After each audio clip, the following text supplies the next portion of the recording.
Good morning, good afternoon, and good evening. Thanks, everybody, for joining us today. This is a topic that clearly you guys are very interested in, and we are so excited to bring this to you today. We're going to be talking with some folks from Modern Requirements about empowering business analysis with AI. It's a conversation with innovators. So it's a little bit of a different kind of a conversation that we normally have. Because we are going to be hearing about a specific tool, but I promise you, we're not here to sell you on anything. This this webinar is really inspired by Tim Coventry and Angela Wick's book, Future Proof, because what we were hearing from you guys was that you were interested. Yep, I got mine. It's right over my head. What we were interested what you guys were interested in is, okay, I understand that AI might help me in some ways, but I need to visualize what that looks like. And the folks at Modern Requirements, Sheehan and Asif, who is just off camera at the moment, are here to talk more about that. So let me do some quick housekeeping and then I will introduce our speakers for today. So I'm Susan Moore. I'm the Community Engagement Manager here at IIBA. I'll be just kind of monitoring things, hosting things. We are recording today's session. You will get a link to the recording in 24 hours after the session. There is not a slide deck, but we do have some giveaways, not giveaways, leave behinds. That's what you guys call them. So I'll pop those into chat as we're chatting today. As always, use the chat. We love that. So you guys are already doing a great job. If you've got questions, you can put those into the Q&A box. It just makes it a little bit easier for us to find those. You know that we love to use our reactions, and our speakers can see those. So when you hear something that you really like, use those reactions, and they'll be able to see that and respond. I think that is it for the housekeeping. So I would like to introduce Shian Fernando, who you're seeing there. He's SVP, Senior Vice President of Global Sales with Modern Requirements. And then Asif Sharif, he is the founder and chief technologist. What did you call him? Chief geek, I think is what you said. Yes. Yeah. All right. So you'll see what we mean by that. But anyway, I turn it over to you. Thank you. Hi, everyone, and welcome from all the folks from across the world and different time zones that you're in. And we're very excited to be here as we work with IIBA. I was at the BBC conference in Orlando last year, and one of the big topics was around AI use in business analysis. I said, wow, we actually have something for these folks. And so over the last couple of years, we have been developing an AI tool that we launched last year. And really today is to help you guys see what is available today in AI and business analysis and how it can really improve how you do your work. And as we were talking just before the session started on, we are an organization that has been in requirements management for quite some time, and we really built a tool and a series of tools that we felt can enable us for our innovation, and found that, wow, this is going to be great in the hands of our clients as well. So that's really what we've come to do here today. And just to set the table on where we're at and what we're seeing in the environment is that when it comes to business analysts and business analysis today, BAs are out there who understand your organization's culture, understands your organization's needs, and ultimately have a clear and clear understanding of your objectives. And that can never be replaced with AI. And so ultimately, when we think about AI models and what tools we're building, we really want to enable you folks who have this irreplaceable experience and knowledge with the right tools to help it move things forward. Ultimately, you guys are all joining today on seeing what kind of tools are available. So, that business analysis community is, continuing to look to improve their skills, what technology is available, and we like to support organizations like, folks like yourselves and organizations that have folks like you to really help move that innovation forward. And then lastly, the business analysis environment is ever evolving, and no such thing is truer now, in that with AI and with the technological tools and advancements that we're having, is that it's really changing quickly. And if you've read Future Proof, which looks at more of a distant future as to where AI could be in business analysts, in business analysis. Really, what we're here to do is to usher in that change with meaningful, simple to use tooling to get started using AI. In looking at the AI landscape, over the last couple of years, there's been quite a democratization of AI. There's Gemini, there's ChatGPT, there's a new model, it seems, all the time. On top of that, not only there's different models popping up, the advancements on each of those models and how intelligent they are also improving. So how do you keep up?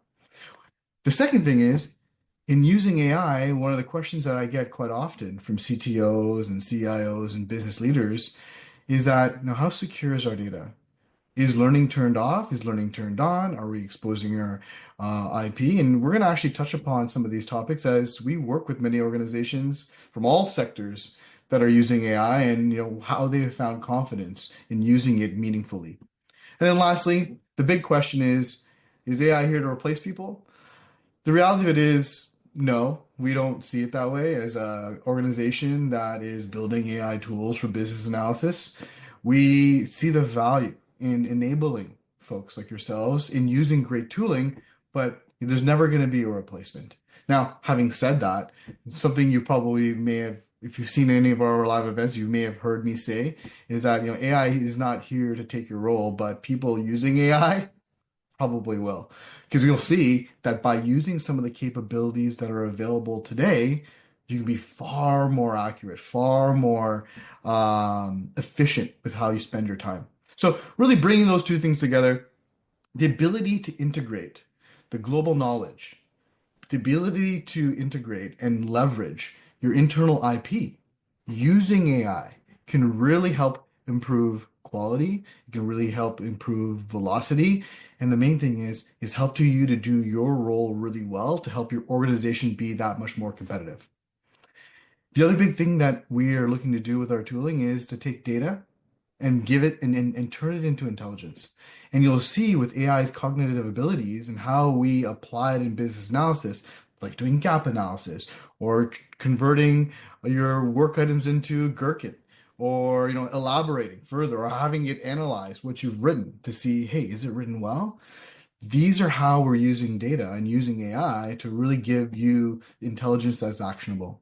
And lastly, one of the big challenges that we gave ourselves is that we didn't want to make an AI tool for business analysts that required them to go out and learn how to prompt engineer. We didn't want to do that. We wanted to make an experience for folks so that they can pick up, leverage, and harness the power of AI without having to learn how to prompt engineer. So experiences in which you can say, I have this epic, I need user stories, click, boom, there's a list. That's the sort of experience and power that we wanted to put in folks' hands. So without further ado, just to share a little bit about who we are and then dive into our fireside chat and demonstration.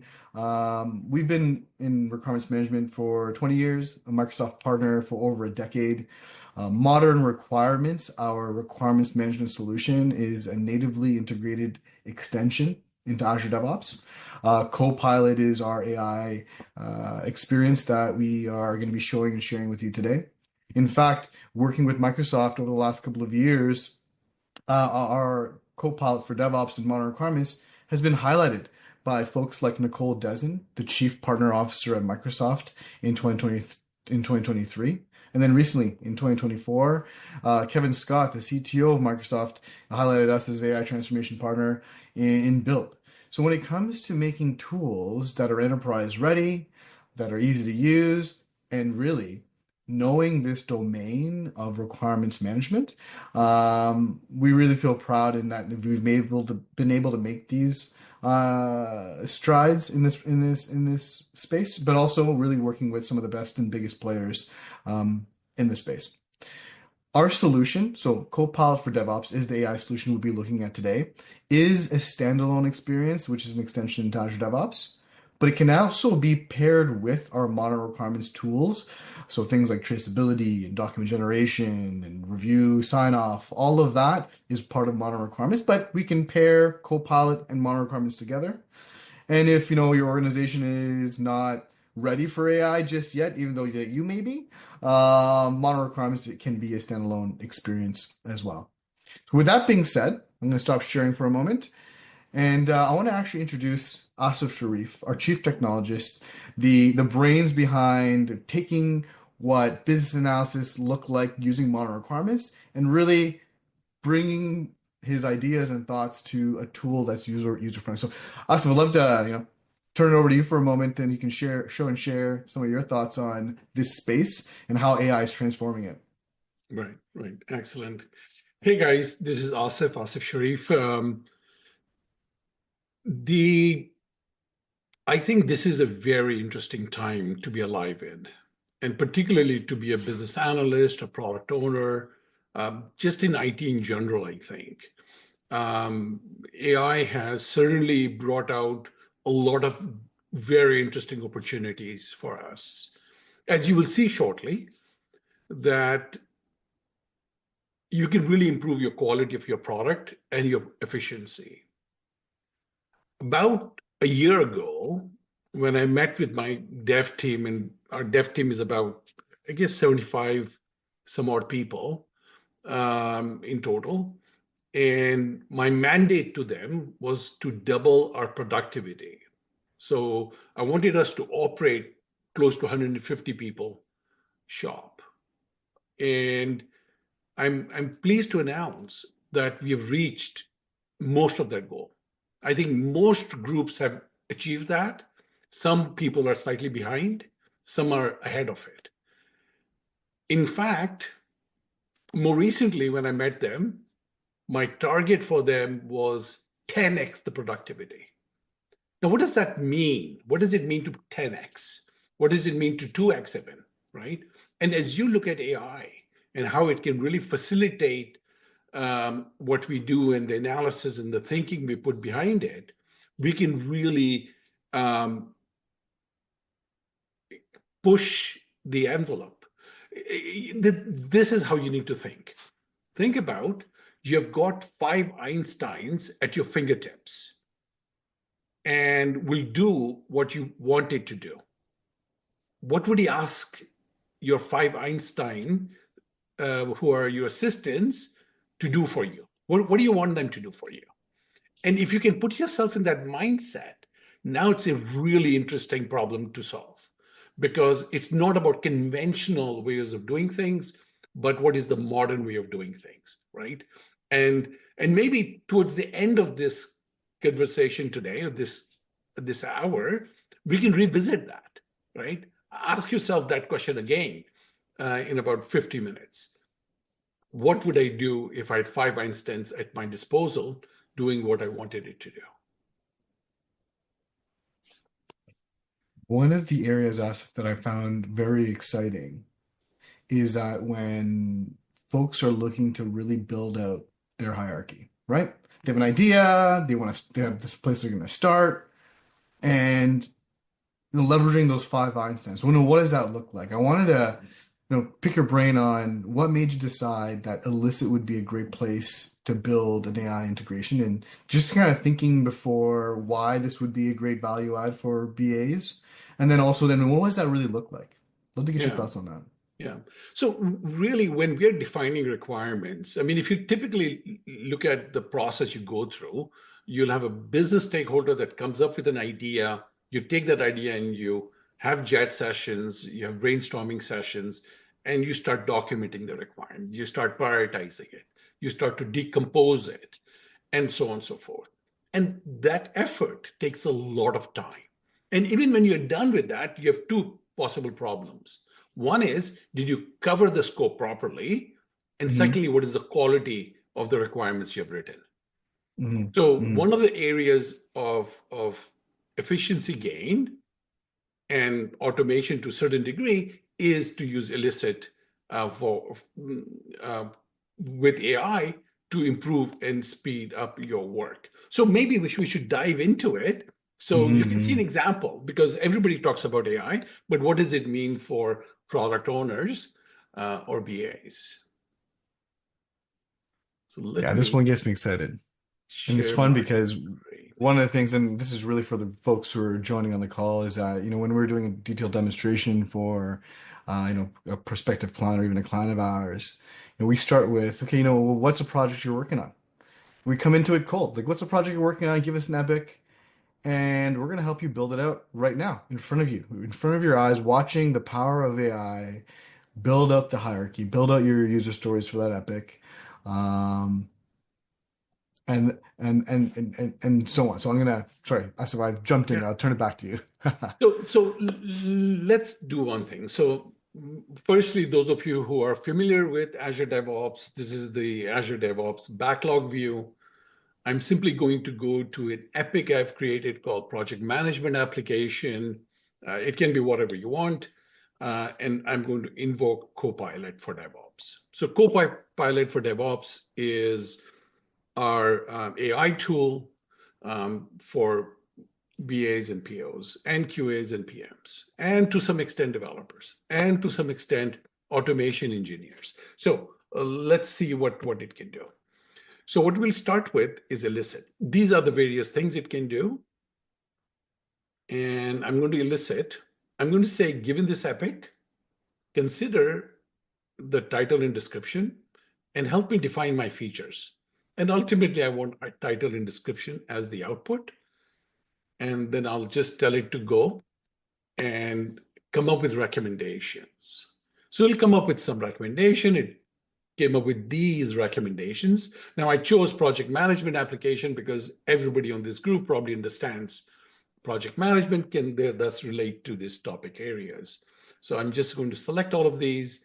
It's going to go and come up with the description, which is I've identified there.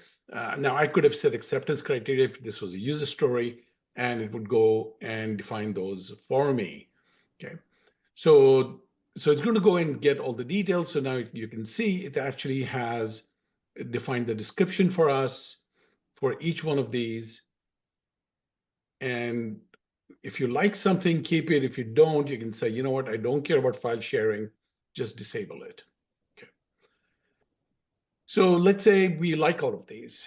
Okay. Now you could say, what about more? You can click on show more, and it will give you more features for project management application. Okay. So you can keep on going more and more. It'll keep on increasing the list. And then you can get the details. At this point, let's say you like what you see here, you can go create work items. So now what it's going to do, it's going to go create the feature work item, link it to the epic, and now you can see these IDs have all shown up here. Okay. I So just if want I to go jump in to, real quick, Asif, for one yeah, moment. For the folks online, imagine being able to write all these, or at least the first draft, right, of all these work items, these features, using AI without a single prompt. You haven't had to prompt engineer anything. You said, here's my epic, and then click, boom. Now you got a list of features. The other thing that the system will consider as well is if the epic already exists and there are, features that are already in your system, right? It actually takes into consideration what you already have and will show you the delta. So if you're halfway through a project or like, did I think of everything? Have I spoken to everybody? You don't need to. You can use this. It can give you additional suggestions as to what you may have missed, and then now pull in your SMEs to say, hey, have we thought about this? Did we capture this? Ultimately, the goal being, how do we help you have your first pass be the best pass? And that rework, that back and forth can take time, but by having this give you that complete list, not limited to the people and experience that you have, but only limited to the global knowledge, right? It can get you to that first pass very quickly. yeah, I just want to share that thought because I think that really would resonate with this group. that's a good one. That's a really good one. So Hey, Yeah, now while what you can, I think sorry, go while ahead, Susan we're wants Bill. to. here, if I may, because Yeah. you've got a couple of questions I think that are Oh, about this. So let me just real quickly make sure that you see this. So the first question was there anything in the description field or was it empty? And it looked like the answer to that was you actually have to click on the item to see the description. Correct. So Um, in this particular case, I did not have anything in the description. If okay. you did have something in the description, then it would take the description into account as well. I gotcha. Okay. Um, we might talk about whether or not any of this generates code. I don't get the sense that it does, but that may be something to talk about is what is available for developers. Um, and then I don't know, there's lots of, I don't want to take us too far down the rabbit hole because I know Right. you've got lots to show us today. Sure. Yeah. Um, Yeah, but I do want to actually, I'll ask one really good question. What about work fields in other languages? great Perfect. question. Yeah, Absolutely. and I'll leave and you answer that one. Yeah, no, Great that's a question. really good one. So what I want to then do is go to the custom instruction area, and you can tell it that you want response in whatever language you fancy, right? So if you do want the response in French, then you say French, and then everything it produces in French. If you are, if you want in Chinese, if you want in Dutch, if you want German, whatever, you want Hindi, um, you want Urdu language, it'll write in whatever language you please. The other thing you can do is you can give it further direction. For example, I could tell it, give me features that have to do with AI. Okay. So I wanted to recommend for me AI features for project management. And so now it'll go and come up with recommendations for um, features that have to do with AI. So now it's doing AI driven task prioritization, it's doing predictive timeline estimates, and so on and so forth. And again, you can go select all, or you can say, hey, give me even more. It'll come up with more AI stuff, right? Now, if you're trying to explore an idea, how easy is it to come up with these lists, right? It's a lot of work, right? This can highly automate a lot of those things. Okay. So let's stick with AI for now. So what I'll do is let's take a look at this predictive project timeline estimates and task prioritization. So we'll get it to go and get the details for these. And with that, I'm going to go create these as work items as well. And so you'll see these IDs show up. So now you have these work items created with the description. There's a tag we put in there that this Hmm. is thanks to Copilot for DevOps. That's your starting point. You'll analyze this, you'll review it, you'll update it, then you will get rid of the tag because now you own it. Now, this will always be in the history, so you know where it started from, but ultimately you want to own it, right? You don't want to let the AI do the work because the AI doesn't know the full context, doesn't know your industry, um, it doesn't know your stakeholders, doesn't know all the details that you know. So you do want to be involved in the process.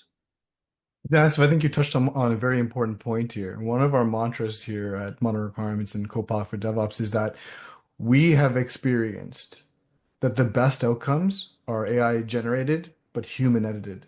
The combination of they using the global knowledge, but then applying your industry and company specific knowledge, those two things together get to that complete um, best possible option. So yeah, that's great that you touched on that, Asif, but how the tag is there, how you should take it over and make those appropriate edits. Yep. So now let's take a look at predictive project timeline estimates. Okay, so I'm going to drill down into it. So now you can see I started with the epic, now I have the feature. But what I want to do with the feature now, I want to go to my user stories and I want it to recommend user stories for me and in turn be able to define description as well as the acceptance criteria therein. Okay. So now it's going to go create all the as a user I can blah, blah, blah, and identify all the user stories it can think of. And also you can go more and it'll go get more for you. Let's say we'll just select all. Obviously, in reality, you should sort of pick the ones that are relevant, unless all of them are relevant, and you can define your user stories here. So now we have these user stories defined. Okay, and let's say we like all of these. Um, you can again publish these as user stories that are linked to the feature, to this feature, with a parent-child relationship, right? So now you've gone to the next level. Now let's drill down further. let's go to inside this user story. But this time, what I wanted to do is to create test cases or integration test cases. Let's start with test cases. So I go to test case, and I'll ask you to create my test cases. Now, obviously, what you want to do is before you ask you to create the test case, make sure you have fine-tuned it. You've got it to a point where you are happy with the user stories, right? And so now it's created these test cases. We can select the test cases again. I'll select all of them, and it's going to go and create the test steps and the description for it. So these are the action and expected results and a description that it has created for all of these user story, all of these test cases. Okay. And you can say, hey, give me more. And if you wanted to look at things in a different way, then you go here. Okay. So the whole idea here then becomes that what you want to do is, you see, the future is your success in the future is going to be predicated in your ability to work and exploit AI. And Copilot is the tool. Copilot for DevOps is the tool that will give you that power to exploit AI. And you'll start to learn to think in AI terms, so you know how to ask it. Now, of course, so far I've done nothing in asking. The system sort of determined how to put the question together. So now let's go publish this. But now what I want is I want to test it by link type. Okay. So it's going to create these as work items. So if I drill down and open up this work item, you will see these are my test steps. It's linked to this user story. Yeah. Okay, so this test case tests this user story. The user story has a parent and many test cases linked to it.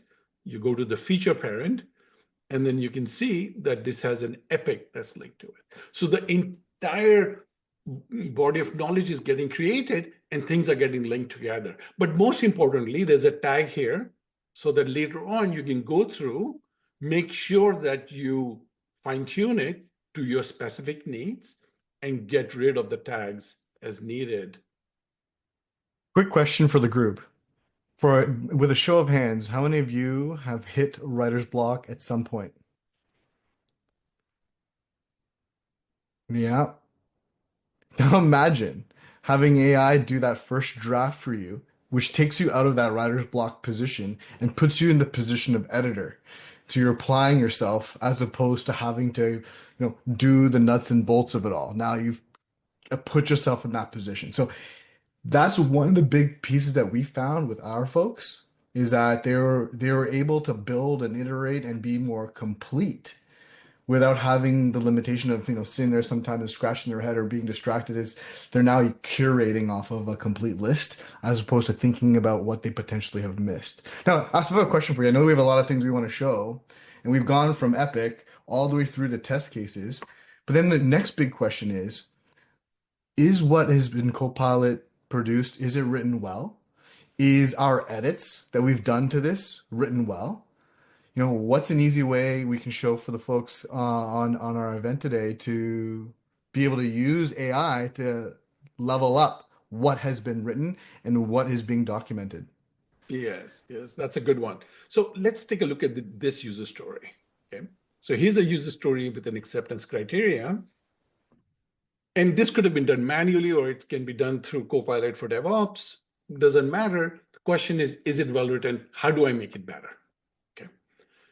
So what you can do is you can actually use analyze. I'll just sort of switch my context to analyze for this user story. And I can analyze this user story. And likewise, I could have analyzed test cases or features or epics or risks or hazards or mitigations or whatever you might have. And there are different methods that you can use for that analysis. 6C is a very popular one. So let's use the 6C and have the system go through and determine how well is this user story written, and what are the opportunities for making it better is what we want to do. So it's going through, it's thinking about it, and this is the answer it came up with. Okay. So it rates the user story out of 10. Is it clear, concise, complete, consistent, correct, and concrete? It'll score it, and it'll tell you why it scored what it scored, and it'll tell you how to make it better. Okay. So in terms of concrete, it says you should define measurable outcomes. Okay. So when your requirements are nebulous, are ambiguous, yeah, you end up with bugs. You end up with less than precise coding. But if your requirements are well written, then you'll get better outcomes. So now the system can go ahead and make these recommendations for you. It will give you an overall score here, which is 78%. And then this is the summary of your recommendations. Okay. And likewise, if you prefer a different method, you can use a different method.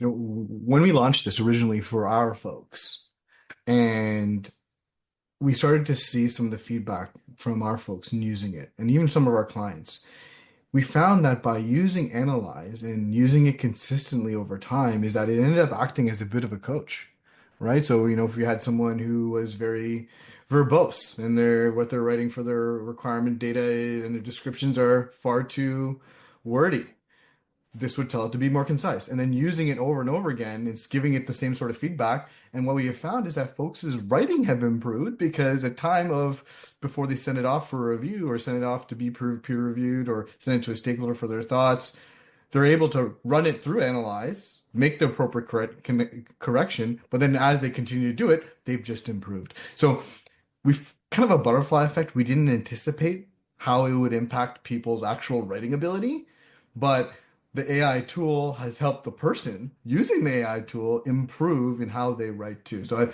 was kind of a surprise, a happy surprise that that's how it ended up working out for some of our folks as well as some of our clients. Yeah, yeah. Of course, the best way to experience Copilot for DevOps is to use it, and we do have a trial available, so you guys can test it. And I think for this webinar with IIBA, we've actually extended the duration for which you can use it for free. Because if you want to learn how to use AI, the best way is to try it, right? Yeah. So we'll share that link if you haven't already, so you guys can register and start to use it. Now, with that, the other thing that I want to talk about. Now, some people are textual, other people are visual. Now, I'm visual. I like to draw. This is probably the longest time I've sat on a chair without standing up and going to the whiteboard. And so when you create a diagram, so one of the capabilities we have is I could take this project management application. I can say, you know what, I want a flow chart for project kickoff. Okay. Because the application has to support that entire flow of the project kickoff. Okay. So I want a visual for it. Now, of course, you can go create it, or you can just prompt it, tell it what type of diagram you want. It supports one of many different types of diagrams, and it'll go create it for you. So it's going to take the work item from here. It's going to take the description, of course, in addition to the title and the work item type and ID. It'll consider all of this, and then it will produce a project kickoff flowchart for you. So you didn't have to do it. Now, at the bottom here, you can go give it further instructions and fine tune it. And if you're happy with this, you can simply go ahead and publish this as a work item, so that later on you can generate requirements from it, or you can open it up again in the diagram view and fine tune it. Okay.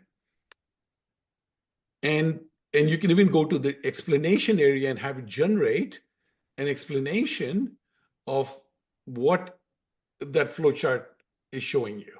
Okay. So it'll go through and document your flowchart. Okay. Oh, by the way, you can also create a multi-tiered um, diagram. So you can have an L1, and then you have L2, L3, and L4. So this is your narrative on it. But what you can do is you can go here and you can say, you know what are the sub-diagrams I can have in here? So it's coming up with different, so you might want to look at risk assessment and mitigation flows. So you can now start to define tier 2 and tier 3 diagrams all in one space, right? Now, how wonderful is this? I mean, how long will it take for us to do it? And now we have something to work on, right? We can discuss it now. I can be in a chat session, I can be in a call, and can say, you know what? Is this what we think the flow is going to be, right? And now, are we interested in looking at a risk assessment? And if so, let's drill down into it, right? So, so the entire idea of doing things manually, endlessly, um, needs to be replaced with a far more intelligent way of working with things. Because what we know, AI will not know. We know our business, we know our stakeholders, we know our users. That's the expertise we bring to the table, and we can leave the grunt work to AI to figure things out, which would have taken us hours, if not days and weeks, to do. What I want to quickly chime in here with, Asif, is that everything that we've shown so far has been either no prompt engineering required or prompt light, to give it a little context. So for all the folks who, have read Future Proof and has been thinking about, where do I get started? How do I get started? Do I start playing with ChatGPT? Is it safe? Or do I use a tool like this where the most meaningful prompts that are going to change the way in which you work have already been engineered for you? And creating that experience where you're harnessing AI with a click of a button. I think it's a remiss if we don't mention this, Asif, is that one of the big capabilities that we launched in December of 2024 is bring your own data. And what bring your own data, I just want to touch upon this for a second, because as we're eliciting, we're using, what the model is trained on as public knowledge, and public knowledge is only going to get you so far. But really the difference, and I call it the Holy Grail. The Holy Grail within AI and specifically in business analysis is how do we iterate upon our intellectual property so we can become a better version of what our company does using AI, but also in a safe way where we're not exposing our intellectual property to the world. And that's where bring your own data really sets us apart. So imagine a world where you can hit elicit or hit analyze or create this diagram. And as you're doing this, it's considering what's in the public knowledge, in the public domain, but also considering 100 GB of data that you would have had for your own organization, which is protected, which is not going to be learned by the public domain. And then all responses are now going to be colored with that knowledge. So now as a BA, you're in a great position because you're not just taking some generic information and curating off of it and adjusting it. You are taking some knowledge that's the AI model is or the Copilot for DevOps is giving you, which is now colored with your internal IP. Now you're really applying that tip end of the spear of what adjustments needs to be made. That's available to today. It's kind of hard to demonstrate in a call because everyone's organization is going to be slightly different and their IP is going to be nuanced. But I think I covered it in a nutshell. Is there anything you want to add on that thought and how we're using BYOD, bring your own data, to improve even our own innovation? Yeah. So what you'll find is most of you will have a lot of information, either because they are work items in ADO or they're documents, Word, PDF, or whatever format it might be in. And so you have a lot of knowledge within your organization, which is not public knowledge. It's private to your organization. You can take all of that knowledge. In fact, you can even take the wikis you have, and you can say, BYOD, use all of this information. And when you draw the diagram for me, when you recommend the user stories or test cases for me, learn from what we already have and build on it, right? So without BYOD, the system will get you to 80, maybe 85% of the way. Okay, you'll fine tune it manually and you're done. But if you use BYOD, it'll take you another 10% up. Okay. So it'll take you to 90, 95%. So then the amount of fine tuning now you have to do is much lesser. So BYOD is an amazing thing. You know what? One of the things I want to pivot here is there was talk done. So by the way, I was talking about different types of diagrams. So one of the type of diagrams the system will produce is a sequence diagram. Okay. So here's the sequence of activities, different actors, and how they all play into it. So it'll produce sequence diagrams for you as well. Amongst class diagrams, I'll do mind maps and so on and so forth. Okay. Now, Susan had mentioned test cases before. So one of the things the system, had mentioned code. So one of the things that Copilot does produce is, given your work items, it'll produce test scripts. Okay. So in this case, it's produced Selenium test scripts. Okay. However, what you can also do is you can create code. Okay. So for example, let me go here and just go to generate. Where is my generate? Convert, transform, generate. And here I can say generate code in C#, if that's what you fancy, or maybe you're a JavaScript person. And for this predictive analysis work, I can actually tell it to take the requirement, which is still quite a high level requirement, but create JavaScript to implement it. And it'll go and sort of think about it and come up with that. Now, at this point in time, it is using O1 Mini. You can also use O3 Mini, which we provide by default. Unless you're going to use your own LLM, then you can use O3 if you like. But there's lots of different options. So now it actually went and created your JavaScript code for this. Okay. So it'll produce JavaScript or code in one of many different languages.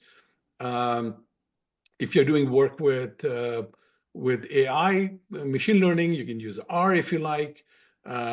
If you're doing test script generation, there's a bunch of different frameworks that is supported. All right. So that I just wanted to cover off that we do produce both code and test scripts within Copilot. We are picking and choosing some of the capabilities, which there's so much more. And I'm at the same time, there's lots of questions as well. And I see Susan came on camera. So we should probably tackle some of these Oh my questions. And goodness, there's 34 questions, and that doesn't even include the ones in chat. oh, How okay. about this? I will Yeah. let me theme. You've got some themes of questions, and so Mhm. why don't I just give you some themes, and then you guys can talk about, Yeah, of you can course. take it wherever you want. So there's a variety of questions that are asking about just the platform of the tool Hmm. itself. Hmm. The need for Azure DevOps, how it integrates with tools like Jira or Copilot. I don't know how much you want to get into that, but since there's lots of questions around that, maybe you want to cover that a little bit. Yeah, just so right now, Copilot for DevOps is an Azure DevOps extension. So as such, you have to have Azure DevOps to use Copilot for DevOps. However, we do have a parallel project running to support Jira and thus provide Copilot for Jira. And but if you guys are interested in Jira, if you can just give it a thumbs up, we'll understand how many people are interested in that. That will help us accelerate the speed Here they at come. which we do this. Okay. A lot of people are interested in So it. yes. Good. All right. So yeah, we'll do that. Yes, continue, please. Yeah, excellent. All So right. just to elaborate one more thing here. So, if you're not currently using Azure DevOps, the first 5 licenses are free through Microsoft, and then you can enable modern requirements from there. In the trial, you'll be able to pick up and use, Copilot for DevOps in our trial environment, which allows you to play with everything that you've seen as you see it. A lot of our client organizations, they are, using Jira, but as well as, modern requirements in Azure DevOps as well. And so there is the ability to bi-directionally integrate those two. If you think about the capability enhancements that you'll be having in your role by having, potentially the two systems and integrating, that's something we do with many of our organizations. I did see a quick question in there about industries. We work with, because we're an extension into Azure DevOps, and Microsoft has a massive footprint in all enterprises, whether it be pharma, life sciences, defense, public sector, engineering.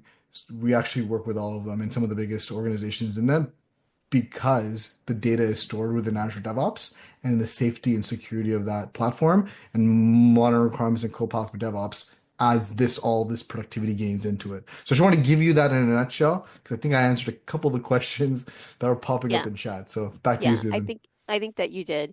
This actually is a question that I have as well. This Mhm. is from Deborah. Does it keep company or project information confidential? Or would Copilot have access to the company's information or project information? Talk about data security. Yeah. So I think that there are two parts to it. Mhm. The first thing is um, the LLM that we are using does not learn from this interaction. Okay. Because obviously, when I did elicit, it took the epic or the user story in this case and did something to it. So it had access to that information. That interaction with an LLM is not used for learning. And that's really important to know. And if you need more information, please write to us. We can get you more details. So there I is put no two links learning in the involved chat. in Yeah. it. But Perfect. can it access the data? If you allow it to. So if you use BYOD, you can feed it a lot of private data so that AI becomes smarter, but that data is only ever used for your sake. Nobody else ever has access to it. Another question that I had for you is, I use ChatGPT and sometimes it hallucinates. What was there a concern that this product could also hallucinate, come up with something that doesn't exist? So you know who hallucinates most is Sheehan, okay? And Susan and Asif and all of us. We all hallucinate. We all think we know the right answer, but when fact checked, we often find that we didn't get it quite right. Okay. So the first thing is people position hallucination as the worst thing ever. And it's not because we all hallucinate. Now, having said that, AI today does hallucinate. The more advanced the model, so if you go here and you say I'm using 4.0, if I use O3 mini, it hallucinates much less Ah, than okay. higher ones. Okay. So hallucination is there, but that is another reason why human in the loop is required. Because it produces Exactly. something, it makes the best guess, you have to review it and you have to say, yeah, you know what, that is right. Or no, let's fix it. Yeah. So, and I like that anything produced by AI is tagged with an AI so that you can make sure that you've done that due diligence Right. because you're right, it doesn't understand some things. So, all right. It's a Uh, yes. it's a governance play, really. I had a CTO of a financial services organization say to me, he's like, "Hey, Sheehan, why don't I just get ChatGPT for everyone in the company and not have this?" I said, "Yeah, but how are you going to guarantee that every single one of those people have learning turned off?" It's like, ooh, that's a tough one, right? Whereas they're using this tool because they're using the enterprise API and learning is turned off, guaranteed. Now there's a standard organizationally that you're not exposing your IP out there. So that was one question I've had in the past, and I thought I'd share because it helped them make the decision.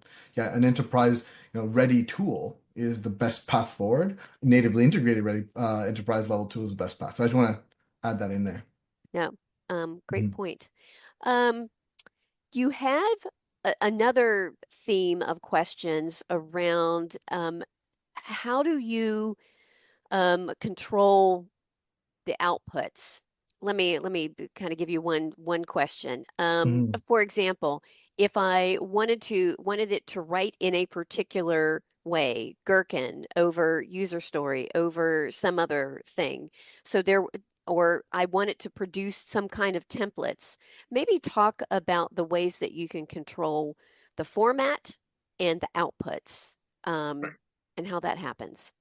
So there are two ways to do that. One is if I'm doing elicitation, I can always go in my custom instructions and tell it. Like I told him I want AI. Here I could go and I could say, I want you to generate this in Gherkin format. And so the output would be in a Gherkin format.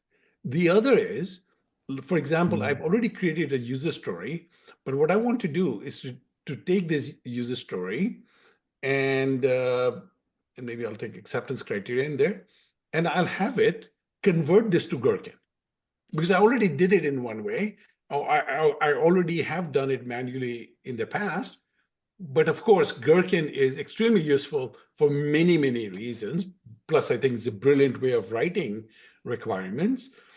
You can have it transform it and transpose it into Gherkin format, and then you can publish it either to the same work item or create a new work item for it, right? So it's either you do it proactively when you're creating in the first place, give it instructions, or if you've already done it, then basically use this convert function to convert from one format to Gherkin or one format to user story format or use case format. It'll sort of go back and forth between different formats. Before we got started today, one of the questions that I asked you was about being able to produce something for different audiences, for different kinds of stakeholders. And, pre requirement management tool days, you would have to physically basically take the same set of information and produce different documentation. So what I hear you say is, hey, whether you choose to produce some kind of output as you're writing them or afterwards, it's just taking that information and you can control how it's generating that Yeah, content to precisely. share. Yeah. And actually, if you think about it, if you think about LLMs, right? So when you use AI here, and we came up with some recommendations on user stories. So if I do user stories and I want to create, say, risks related to the user story, this is really reuse. So what is it reusing? It's reusing the knowledge of the entire world, right? Everything that was ever known or is known today in the public domain is being reused in this context, right? So it is reuse. If you use BYOD, then it's going Yeah. to reuse your own data in this context, or you can repurpose in the manner you were talking about, Susan. Ah, I like that. And that's another good word, by the way, reuse, which is one of the benefits of a requirements management tool is that you get that ability to reuse the content. Okay. Um, let's see. I'm going to ask Sheehan, do you see any questions that are interesting? Oh, I think I saw somewhere on one of the pages where you had the ability to produce an SOP. Somebody was also asking in the chat if you can produce like user guides, user manuals out of this. Yes, you can. Yes, you So you can. can go to the SOP document generator. You tell it what you want to produce. You give it industry specification, reference here, the type of product you have, the standards you want to comply with, ISO this or FDA that or whatever. You give it a an additional prompt if you need to, and then it'll go. In this case, I told you to create a design document for my project management application, and it started to spec that out. Okay. And then you can talk to it from the bottom here and tell it to how to evolve it as well. So in the same way, you can do user guides or cheat sheets or whatever you fancy. All right. Another question. This is from Brandy. She asked, does it take into consideration attachments or diagrams? And what I'm thinking she's asking is as an input. Does it have the Mm. ability to read that and do something with it? Yeah. So So in V5, which is coming out next month, we actually have introduced the idea of you being able to upload your own documents and or There images. you go. Now, a really good use case is if you're doing, say, wireframing, you want to create mockups. So in V5, we're creating AI-driven mockups. And so you can give it a mockup and say, hey, I want something like this. It'll sort of use that style. Okay. Or if you can take a picture of a diagram from a tool that you've already done and tell Copilot for DevOps, to, hey, here's the diagram I've done, recreate it in Copilot. It'll then Ooh, sort of mimic the exact flow as you okay. had before. So in V5, again, next month, we have a bunch of awesome things coming in V5. Yep. And Sharon can tell you more about when we'll be Yeah, showing. I was gonna say, oh, let's button this down. We're gonna share more about version 5 and everything that's happening within it on March 27th Okay. with Vince Mirabelli, the chapter president of IIBA in Toronto.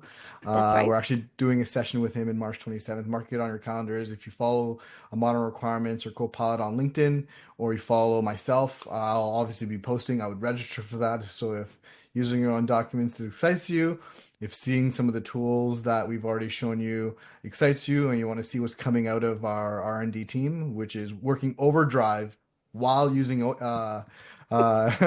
Copilot, then stay tuned for that. And listen, I want to share one thought with everyone. And lots of questions on security and AI and the tools. And in this hour, we were able to show from an epic features, user story, test cases, analyze it. Imagine what you can do with a 30-day trial. I've had clients who were working on projects right now are like, oh my gosh, I'm going to try this trial out. And the trial is in a sandbox environment. And so you're trying it over here in a sandbox, completely safe, completely separate from what you're doing in your organization and using Copilot to help you organize your thinking on your actual project. And you'll find by using the trial and seeing how it impacts your day to day, it makes sense. And then you'll see the value of how, Copilot can really change your role as a BA and the value and the velocity and accuracy that comes along with it. Now, we've only shown you a handful of different capabilities. There are a lot more available to you in the trial. There's a lot more coming both in March and V5. We're actually also going to be at BBC 2025 That's right. In in June. Phoenix in June with the IIBA folks. So we're going to be launching some other capabilities on our roadmap at that event as well. So Oh there's gosh. there's a lot to come. And one thing I do want to call out as well, and Susan, I'm going to ask you for this if you don't mind. There were a slew of questions in the chat, and I'd love to actually address them all, even Yeah. though we didn't have the time to get to them all right now live. But after the fact, if you have a question that's sitting in the chat that has gone unanswered, it's important. And we're going to circle back and answer those questions for you. Yes. Okay, Yep. And I'll work with you offline to get you those questions so we can if you make don't sure you mind. get them Yeah. answered. Yeah. Asif, there was a question that you wanted to answer from Alba. Can I Yeah, there was define and apply checklist in order to review oh, the good. content? So one of the Sorry. things you can do is you can actually, when you do analyze, you can give it a checklist in the custom instructions. Now you might find the checklist is a big list, is 50 bulleted items on what to cover. So what you can do actually is you can go to text block area, create a text block, and what text blocks allows you to do is to define a block of information that you can reference within a variety of different areas. So you define it once and then you reuse it a bunch of places. So you create your checklist once and then everybody can use your checklist. But you would basically Oh, put it into your custom instructions and then Analyze will use your checklist to analyze in addition to whatever it does. oh, nice. Yeah, that's a really nice feature because I think we had some other questions about that for particular kinds of work. Could they control some of that? So that's one Right. way we could do that. Um, we only have just under a minute. Um, so why don't I just thank you? Because I don't think we'll have time to answer these 46 other questions, but I will get them to you. Um, and then I will once again drop the link to the free trial into the chat. That'll be in a follow-up email. So don't forget, you'll get the link to this recording 24 hours after today. Asif, Shian, I know I'm going to talk with you both again, but thank you so much. This has been excellent. Lots of great engagement and interest. Thank you for having us, and thank you for everyone for joining, and for folks who are watching this recording after the fact. You can reach us directly on LinkedIn. You can reach us directly at copilot4devops.com, our website. And please engage if you're coming through this registration, then you're actually getting a 30-day trial instead of 15-day. And we are offering coaching sessions. So if you are playing with the tool and you have some questions, let us know. We're happy to work with you on it. And thank you, everybody, and thank you for the time. And we look forward to connecting with you all. Yeah. Yeah, and guys, let's be awesome BAs, and let's make sure that AI is an assistant to us, so that all our 5 Einsteins at our fingertips are working for us. So stay awesome and stay well. Have a good one. Bye bye. Thanks, Thank you, guys. everyone. Thanks, everyone, for joining us. Bye bye. Bye bye.